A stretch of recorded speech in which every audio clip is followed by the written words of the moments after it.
Eu sou o Bispo Humberto, da Igreja Episcopal Anglicana do Brasil, da Diocese Meridional. Sou professor na área de Bíblia e membro da Comissão Internacional de Diálogo Anglicano Ortodoxo, que publicou este texto, cuja leitura eu recomendo como base também para entendermos a relação entre a divindade criadora, o ser humano e o conjunto da criação. Ao que vou chamar de textos originários, que nos falam da origem, do sentido primeiro, primordial da relação entre a divindade criadora, o ser humano e o conjunto da criação.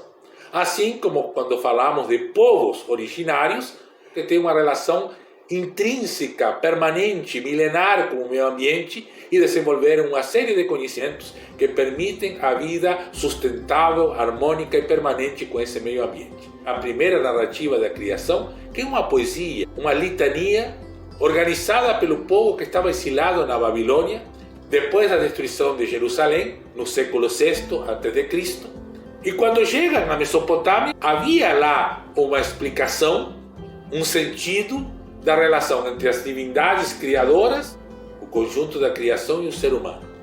No entanto, era uma relação de dominação.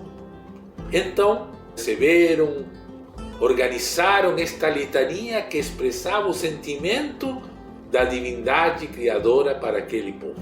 E na litania há uma antífona que se repete. E viu Deus que era bom. Olhando para o conjunto do criado, que não é só o planeta Terra, é o universo como um todo, e tudo que o ser humano conseguia ver, e viu Deus que tudo quanto tinha feito era muito bom. Então o primeiro convite é de contemplação da beleza, da bondade.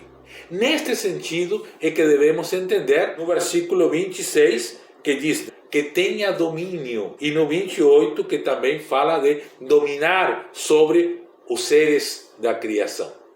Se somos imagem e semelhança, o único sentido possível é preservar a integridade da criação, como nos diz a quinta marca da missão, para que possamos ser forças que mantenham o equilíbrio e o logos, o sentido de tudo o que foi criado. Mas não termina aí.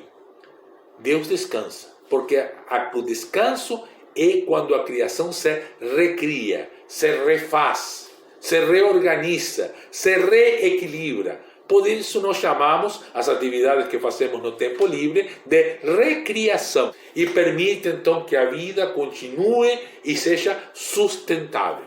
Então, Deus descansa para que o ser humano não seja escravizado e para que a criação não seja degradada e destruída, que é o que acontece com o meio ambiente quando é explorado e não é deixada o devido descanso, o devido tempo, o devido processo de recriação e reequilíbrio.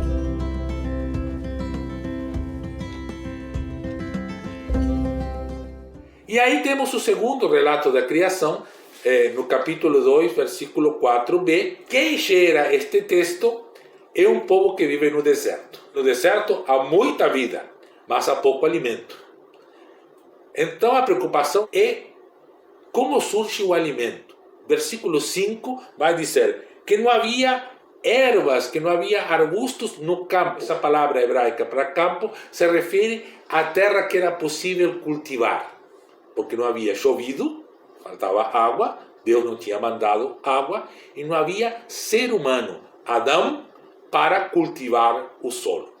E nesta relação, o ser humano não é apenas guardião, mas é quem cria junto com Deus o alimento para si e para o conjunto da criação.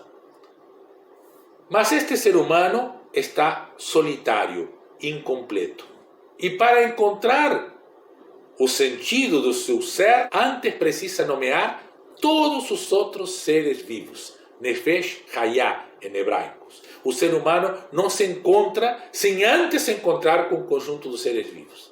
O ser humano é desdobrado em Ish e Isha, que em português podia ser varão e varoa. Diz em um primeiro momento que Isha seria auxiliar de Ish.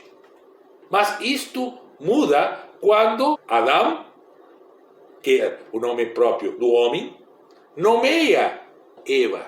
Eva significa vida, é a mãe de todos os seres. Em hebraico diz apenas todos os seres, não todos os seres humanos. Então, o próprio homem, como aquele que é auxiliado pela mulher, é o que reconhece no final que a mulher é a parte da vida, é a fonte da vida, não só dos seres humanos. Ela representa toda a vida. Portanto, não há uma parceria co-criadora possível, primeiro, se não se estabelece uma relação com todos os seres vivos. Se não se entende a humanidade em sua plenitude, em sua diversidade. E se não se entende o feminino como fonte de vida.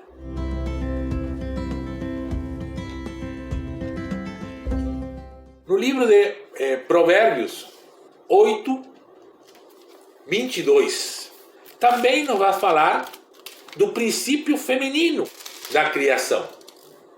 A teologia ecofeminista nos chama essa atenção do erro que foi durante muito tempo do ponto de vista androcêntrico, do ponto de vista do homem macho. Também o erro que foi entendê-la do ponto de vista antropocêntrico, apenas o ser humano como centro. Está nos chamando a atenção para o sentido de tudo o que vive. A Hokmah, a sabedoria, a fonte da criação. Uma palavra também feminina. Todas as formas de conhecimento se unem no sentido de descobrir a sabedoria da criação. Isto pode nos levar também a Mateus capítulo 6, quando diz Jesus que olhemos para os pássaros do céu, para as servas do campo, quando diz que não tecem, nem trabalham, e têm tudo necessário. Outras tantas parábolas usadas por Jesus com elementos da natureza. Como podemos aprender a sermos parceiros da descoberta e da vivência do conhecimento.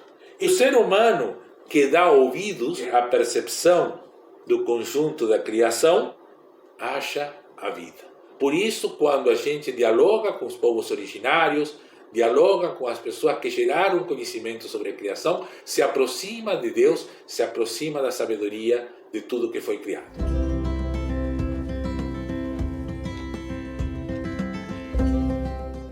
E vamos para o Segundo Testamento, do Evangelho segundo a comunidade joanina, do discipulado amoroso. Diz assim: no princípio era o Verbo, e o Verbo estava com Deus, e o Verbo era Deus, o Logos, o sentido. Por isso, nós estamos falando de uma teologia ecológica logocêntrica. Qual é o sentido do bem viver? Qual é o sentido da vida? Qual é o sentido da nossa presença no mundo? Ele estava no princípio com Deus, e todas as coisas foram feitas por intermédio desta palavra, e sem ela nada foi feito. Jesus Cristo, a palavra encarnada que habita entre nós, que se faz ser humano, carrega em si o princípio da criação. Não podemos entender nossa humanidade, que Jesus vem redimir em si próprio, feita carne, se não entendermos que esta mesma palavra é o sentido de tudo o criado. O ser humano não existe, não pode sobreviver sem harmonia com o conjunto da criação.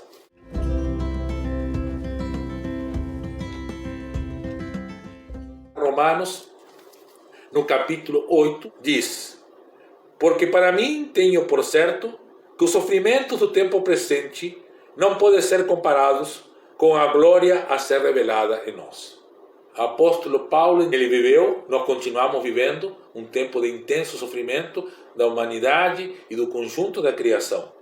Mas há uma esperança de algo muito maior, muito melhor ainda a ser revelado. Sabemos que toda a criação, a um só tempo, geme e suporta angústias até agora. Se o conjunto da criação sofre, o ser humano sofre. Se o ser humano está sofrendo, é um sinal de que o conjunto da criação também está sofrendo. Essa angústia, disse, não somente ela, a criação, mas também nós, que temos as primícias do Espírito, igualmente gememos em nosso íntimo, aguardando a adoção de filhos, a redenção do nosso corpo. A redenção do corpo é a redenção da casa comum, de tudo criado. Esta esperança que o Espírito Santo nos traz e nos anima a esperançar.